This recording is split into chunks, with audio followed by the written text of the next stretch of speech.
Hey, comment nous, guys? Nous connaissons moi, c'est Joseph Johnny Baptiste. C'est Johnny Passy, ou capable dit tout. So, après-midi là, moi, je viens un customer qui est là, qui a un problème. Ici, qui vraiment campé là, qui pas qu'à marcher, mais ça, c'est problème joint, de clag. So, je suppose déclarer pour lui, pour que me fasse marcher, pour que me montre nous, pendant que je pour lui, comment qu'il est capable de débloquer mon yo. I'm gonna show us how we can do that if in the second floor the AC is really clogged. How we can do that easy way to help the customer make sure que everything alright, so the AC work better. So we don't have that much time. Let me show us how we can do this thing. Bah monter nous comment qu'on fait ça, on petit créole. Check this out, guys. Regardez ça. Ok, le paraît premier fait.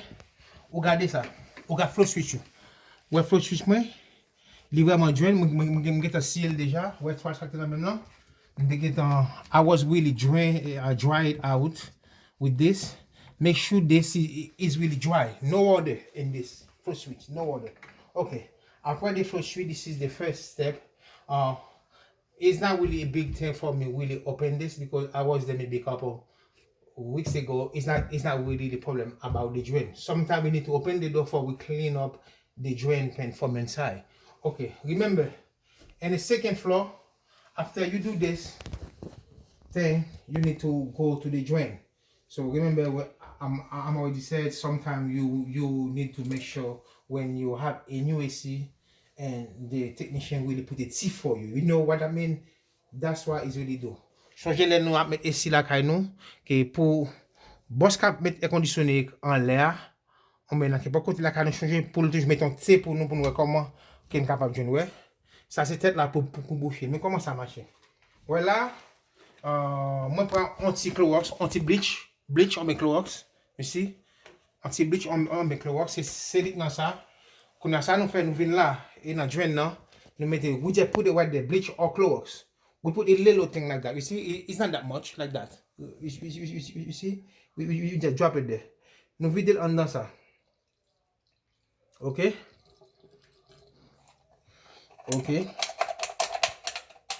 Là nous faisons vider, make sure après 10-15 minutes et puis pour nous continuer ce process là. Ok, pas oublier. Là on mettra ici la canou. Nous avons fait puis bas. Make sure que mon a mettre ça. Depuis ici on the second floor. Make sure que mon a mettre on drain pan en bas. When the AC is in the second floor, make sure the technician put the drain pan for us because it's really important if something happen for the house not flood for it not damage the ceiling. Okay, you want to make sure you have the flow switch on it. After the flow switch, you want to make sure you put the flow switch and the drain pan. You see the drain pan. For this is said, any water drop is gonna be dropped inside this. Sometimes make sure. Sometimes this it go outside, connect outside. Sometimes when you don't have a chance for this connect outside, you can just put a flow switch on it. Any water fell is gonna be staying inside there. Keep on bloquer tomber de l'eau après dans drain pan ça et nous capable voir comment que ça passer comment que les bagages. Ok, 15 minutes là fin passer. Kounya là après nous fin vider this 15 minutes is already passed. After you already put the bleach and you use something like that in the drain, you see? So now you can be blow the water like that and you just drop the water. Not that much crazy for water don't drop in the carpet, okay? You just drop it like this.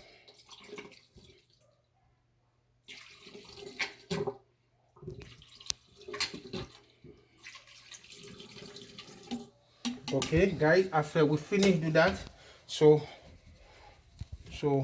remember, if you want to after you finish do that, give a little bit time, a little bit break, maybe like maybe 10 minutes. Okay, so it's already past five minutes. So now what you can do now, and remember, if you have vacuum, if you have it, if you don't have it, it doesn't matter, no problem, because it's already clean. You just use the part in the vacuum, not soak. It's a shoot out. You use this part, you put it right there. Remember, it's the second floor. Don't do it too much crazy for you not disconnect the pipe. Because if you disconnect the pipe, it's a big damage you're gonna be because it's not easy to fix, because you're not gonna be nowhere. It's not easy to, it's not cheap to fix too. Changer, l'on a fait ça, pas ouvert vacuum dans un seul coup.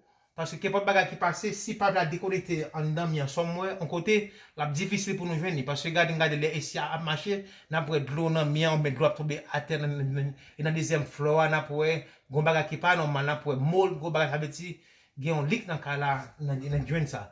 L'on a fait carefully, ça fait, je dis, et pas tout le monde qui peut use comme ça en l'air, ce bagage comment. Même comment on fait, on peut use lui. If you don't know how to do that, for the second for not do it, because sometimes you can make damage. Because when you do it, you're supposed to do it really slowly. You see, I put it like that. Look at the way I'm gonna be put it. Like that. Put it like that. Okay, when I open it, I'm gonna be go slowly. You see? Not that long.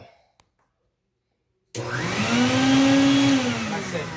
Give a little bit time and start over again. Don't go one time. If you go one time, sometimes too much pressure, you never know. You might be disconnect the pipe. You have big trouble.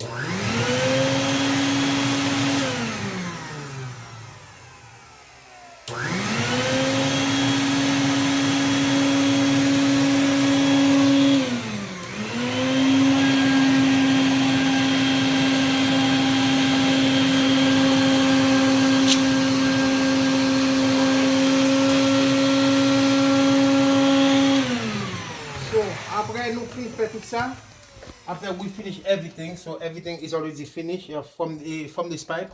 Remember to put this back, the top, because we don't want something drop inside, for it's not like you put it back.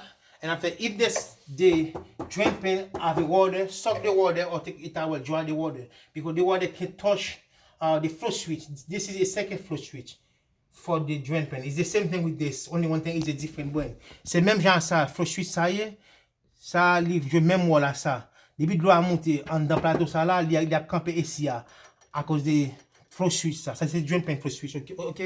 So nous voyons comment que ça travaille et nous ici sont ici qui tout neuf, qui tout OK.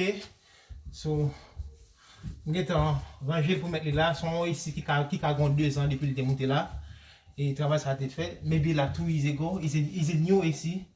Everything all right. So I'm just gonna say thank you for everyone who was watch this video. Remember to like and subscribe. Remember the name is the artist Johnny Posse. You already know the name. If you watch more video, you know more about it. So I'm just showing us how we can save some money, and you watch this video too. You can learn how to make some money too. Even $75, $100 you can make just for do this to somebody's house to help. Okay, and if you have your house, we just follow this step. You can do this thing. You might be saving $100 or $75. So thank you with everyone who was watching this video. Remember the name of my channel is the artist Johnny Posse. I'm going to say in English is the ATIS space Johnny JOHNY space Posse POSSE. Everything is a big letter, okay? Remember, no one say artist Johnny Posse.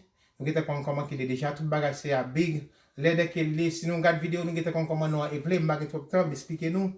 So me dis merci à nous tout qui regarde vidéo et qui toujours continue à regarder. Changer, l'aime la vidéo, comment, ba idée nous, dis ça nous aimer, ça nous pas aimer. Next time I can be make it better.